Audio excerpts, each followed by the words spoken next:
Hello मेरे प्यारे student भाई लोगों, कैसे हो आप सब लोग। उम्मीद करता हूँ सभी भाई लोग बढ़िया होंगे। आई होप आप लोगों के एग्जाम की तैयारी जो बढ़िया चल रही हो। देखो, तैयारियों में जितना जोर लगा सकते हो ना लगा लो यार, ठीक है। क्योंकि जनवरी फरवरी हो गया और ये दिसंबर से आपके एग्जाम होने शुरू होने जितने भी है, ठीक है। इंटरमीडिएट वाले जितने भी भाई लोग हैं, यानी कि मेरे साथ वाले हैं जो, ठीक है। तो देखो, हमारे भी पेपर है जो दिसंबर जनवरी फरवरी इन्हीं 3 महीने के अंदर होना है। अगले ये इसी महीने के लास्ट तक आपके सारे फॉर्म निकल जाने हैं ना। 4-5 भर्तियां हो रही कंटिन्यू।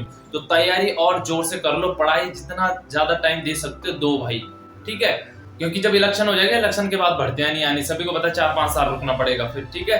तो समझ गए भैया, जितनी ज्यादा तैयारी कर सकते हो कर लो, जितना ज्यादा जोर लगा सकते हो लगा लो, ठीक है। मैं भी कोशिश करूंगा आप लोगों के लिए जो आपके एग्जाम के हिसाब से इम्पोर्टेंट है वो क्वेश्चन हमने सीधा करने हैं यहाँ पर, ठीक है। तो वो क्वेश्चन करने हैं, ठीक है। तो फिलहाल आप 10 क्वेश्चन देख लीजिए शासन प्रशासन से, ठीक है। कौन कौन से क्वेश्चन थे, ठीक है। एक वीडियो पहले आ चुकी, जिन्होंने नहीं देखी तो देख लेना। पार्ट 1 है, पार्ट 2 है इसका, ठीक है।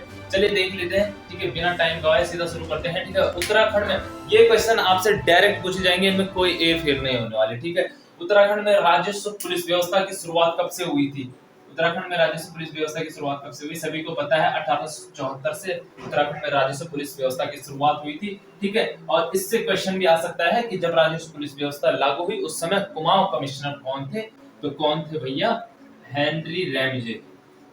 हेनरी रैमजे थे, ठीक है। नेक्स्ट क्वेश्चन है आपका, उच्च न्यायालय रिट जारी करता है। डायरेक्ट पूछा जाता है ये क्वेश्चन, उच्च न्यायालय रिट जारी करता है कौन सा अनुच्छेद के तहत? तो अनुच्छेद 226 के तहत। देखो, जितने इंपोर्टेंट अनुच्छेद है सारे याद कर लो, ठीक है। जो खासकर की जो राज्य से रिलेटेड है तो उनको तो याद करना ही करना है, क्योंकि जीएस भी कहीं बाहर से नहीं पूछा जाता, वो भी हमारे राज्य से रिलेटेड जो अनुच्छेद होंगे तो जीएस में वही तो पूछा जाएगा, ठीक है। तो जो उच्च न्यायालय वो रिट जारी कर सकता है 226 अनुच्छेद के तहत, ठीक है। उच्च न्यायालय आपके कौन से अनुच्छेद में आता है? तो अनुच्छेद 214 में आपका आता है उच्च न्यायालय। उच्च न्यायालय में कुल कितने न्यायाधीशों की संख्या होती है? तो 11 न्यायाधीश, ठीक है। कुल 11 न्यायाधीश होते हैं उच्च न्यायालय में, ठीक है। और अगर स्थायी न्यायाधीशों की बात करेंगे तो स्थायी न्यायाधीश होते हैं जो, वो होते हैं हमारे कितने होते हैं? 9 होते हैं। 9 स्थायी न्यायाधीश होते हैं उसमें उच्च न्यायालय में। अगर पूछा जाएगा उच्च न्यायालय का जो भवन है उसका निर्माण कार्य पूर्ण कब हुआ था? तो 1900 में आपका उच्च न्यायालय बन गया था, ठीक है। और इस बाकी सभी को बाकी ये तो पता है उच्च न्यायालय कहाँ है उत्तराखंड का? नैनीताल में है। हाँ, इसका डिजाइन किसने तैयार किया था? बहुत इंपॉर्टेंट क्वेश्चन है, पूछा जाता है। तो संटोनी मैकडोनाल्ड ने इसका डिजाइन तैयार किया था हमारे उच्च न्यायालय भवन का, ठीक है। नेक्स्ट क्वेश्चन है, उत्तराखंड विधानसभा की पहली महिला अध्यक्ष, उत्तराखंड विधानसभा की पहली महिला अध्यक्ष कौन है? तो सभी को पता होना चाहिए, रितु खंडूरी। रितु खंडूरी जी हैं जो उत्तराखंड की प्रथम महिला अध्यक्ष हैं। अभी वर्तमान में कौन है? तो वर्तमान में भी हमारी रितु खंडूरी जी हैं, ठीक है। और प्रथम बार महिला अध्यक्ष बनी है, तो इसीलिए उत्तराखंड की प्रथम महिला अध्यक्ष भी कौन है? रितु खंडूरी जी है, ठीक है। कौन सी विधानसभा से इन्होंने चुनाव लड़ा, ये भी पूछा जा सकता है क्वेश्चन में, है ना। कोटद्वार से इन्होंने चुनाव लड़ा और जीते थे ये, ठीक है। और बाकी ये तो पता ही होगा रितु खंडूरी जी कौन है, ठीक है। तो हमारे जो 2 बार मुख्यमंत्री बने हमारे भगवान चंद्र खंडूरी जी, उनकी पुत्री है। और एक और क्वेश्चन यहाँ से पूछा जा सकता है, उत्तराखंड विधानसभा के पहले अध्यक्ष कौन थे? तो सभी को पता होगा प्रकाश पंत जी थे जो पहले अध्यक्ष थे, लेकिन वो कैसे थे? मनोनीत थे। जो निर्वाचित प्रथम विधानसभा अध्यक्ष थे वो कौन थे? यशपाल आर्य जी, ठीक है। एक और क्वेश्चन यहाँ से पूछा जा सकता है कि विधानसभा के पहले चुनाव कब हुए थे? तो 14 फरवरी 2002 को आपके विधानसभा के पहली बार चुनाव हुए थे, ठीक है। ये याद रखना है आपने। बहुत सारे क्वेश्चन बन जाते हैं यार यहाँ पे, भले ही मैं आपको बोल रहा हूँ कि ये 10 क्वेश्चनों तक है, लेकिन एक क्वेश्चन को मैं कोशिश करता हूँ उससे रिलेटेड जितने टॉपिक है वो मैं आप लोगों को बताऊं, तभी मजा आता है क्वेश्चन करने में, है ना। आप कोई भी क्वेश्चन कर रहे हो, सिंगुलर लाइन वाले आपने कोई बुक उठा रखी है, तो जब भी कोई क्वेश्चन आ रहा है या आप कोई प्रैक्टिस सेट करते हो तो यही फायदा है, बेनिफिट यही मिलता है उसका कि अगर कोई क्वेश्चन किसी से रिलेटेड आ गया, उस क्वेश्चन से रिलेटेड जितने भी टॉपिक थे, जो जो क्वेश्चन आप बना सकते हो वो बना दो, तभी तो मजा आता है पढ़ने में। नेक्स्ट क्वेश्चन है, उत्तराखंड की द्वितीय राजभाषा का दर्जा मिला किसे मिला था? ठीक है, तो सभी को पता है द्वितीय राजभाषा क्या है, हमारी संस्कृत है, ठीक है। और इसे द्वितीय राजभाषा का दर्जा कब मिला था? इंपोर्टेंट है, 2010 में मिला था। द्वितीय राजभाषा का दर्जा 2010 में मिला। नेक्स्ट क्वेश्चन है, उत्तराखंड के प्रथम पुलिस महानिदेशक, उत्तराखंड के प्रथम पुलिस महानिदेशक कौन है? तो अशोक कांत शरण, अशोक कांत शरण जी, ठीक है।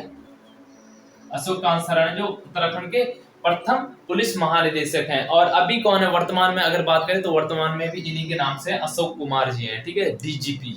ओके, नेक्स्ट क्वेश्चन है उत्तराखंड में राष्ट्रपति शासन कब लागू किया गया था? तो डेट पहले आप लोगों को पता होनी चाहिए। उत्तराखंड में राष्ट्रपति शासन कब से लगा था? 27 मार्च कब? 2016। ठीक है, 27 मार्च 2016 को लगा था। ठीक है, और कब तक लगा था ये? तो ये भी होना चाहिए याद, 11 मई तक। ठीक है, 11 मई तक लगा था। 46 दिन का था ये, है ना। और 2016 में हमारे मुख्यमंत्री कौन थे? हरीश रावत जी थे। ठीक है, तो उन्हीं के समय राष्ट्रपति शासन लगा था। और राष्ट्रपति शासन कौन से अनुच्छेद के तहत आता है? 356 के तहत आता है आपका राष्ट्रपति शासन। ठीक है, तो ये भी आपने याद रखना है। ठीक है, नेक्स्ट क्वेश्चन है ब्रह्म कमल की उत्तराखंड में प्रजातियां पाई जाती हैं। कितनी प्रजातियां पाई जाती है? 24 प्रजातियां पाई जाती है। अगर विश्व की बात करेगा तो पूरे विश्व में कितनी प्रजातियां? 210 प्रजातियां ब्रह्म कमल की मिलती है। इसमें से उत्तराखंड में 24 प्रजातियां आपकी। नेक्स्ट क्वेश्चन है नैनीताल उत्तर प्रदेश की ग्रीष्मकालीन राजधानी कब तक रही थी? ठीक है, सभी को पता होगा जब हमारा उत्तराखंड नहीं बना था तो नैनीताल जो था वो उत्तर प्रदेश की ग्रीष्मकालीन राजधानी था। लेकिन कब तक था ये क्वेश्चन पूछा जाता है डायरेक्ट, और बहुत बारी पूछा गया है। ठीक है, तो कब तक था आपका ये? तो इसे तो याद रखना, बहुत इंपॉर्टेंट है। 1962 तक नैनीताल है जो उत्तर प्रदेश की ग्रीष्मकालीन राजधानी थी। ठीक है, नेक्स्ट क्वेश्चन है उत्तराखंड में नगरीय स्वशासन प्रणाली की शुरुआत कब हुई थी? कब हुई थी नगरीय स्वशासन प्रणाली की शुरुआत? उत्तराखंड में 1916 में हुई थी। ठीक है, नेक्स्ट क्वेश्चन है उत्तराखंड में पंचायती राज अधिनियम लागू किया गया।